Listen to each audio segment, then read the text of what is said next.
You're listening to the Faeries and Folklore podcast by Ronel. I'm dark fantasy author Ronel Janse van Vuuren. With nearly a decade of digging around in dusty folklore books, researching creatures of imagination that ignited my curiosity, I'm here to share the folklore in a nutshell and how I reimagined it for my writing in An Origin of the Fae.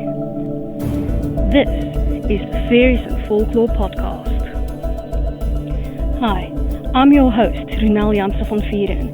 You can just call me Ronel. In today's episode, we're continuing our exploration of the Faery. This episode is brought to you by my Dark Court Sisters book series, available in ebook, paperback and audiobook. 3 sisters, 3 destinies, 3 ways to destroy the world. Go to ronelthemythmaker.com/Dark Court Sisters series for more. You can now support my time in producing the podcast, researching, writing and everything else involved by buying me a coffee. This can be a once-off thing, or you can buy me coffee again in the future at your discretion. Go to buymeacoffee.com/Ronel to support me.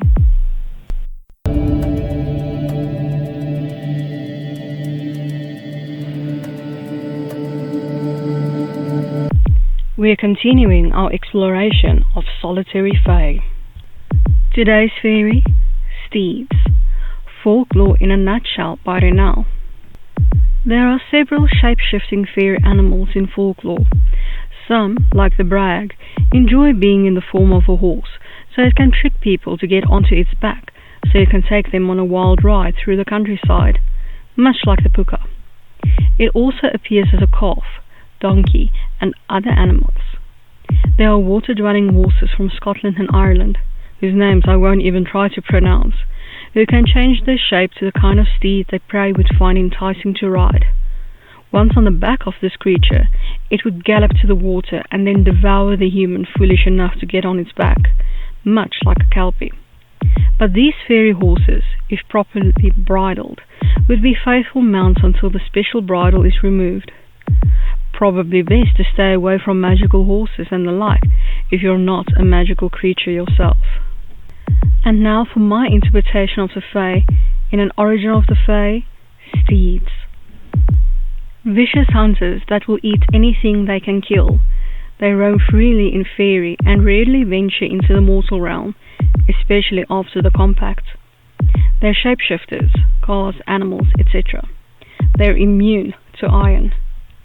Rarely they'll bond with a fairy. This bond allows a telepathic connection between steed and fairy. The lower fae such as brownies and pukas can easily understand them without any such bond. Mortal enemies? None known. As a little bonus, let's look at this fairy translated to Afrikaans, strijdros. I hope that you've enjoyed this episode of the Faeries and Folklore podcast and that you've learned something new about faery. Remember that you can get a transcript of this episode in the description. If you're new to the podcast, why not go and grab your free copy of Unseen, the second book in the fairy tale series, on my website, ronelthemythmaker.com. Loads of folklore, magic, and danger await. Take care.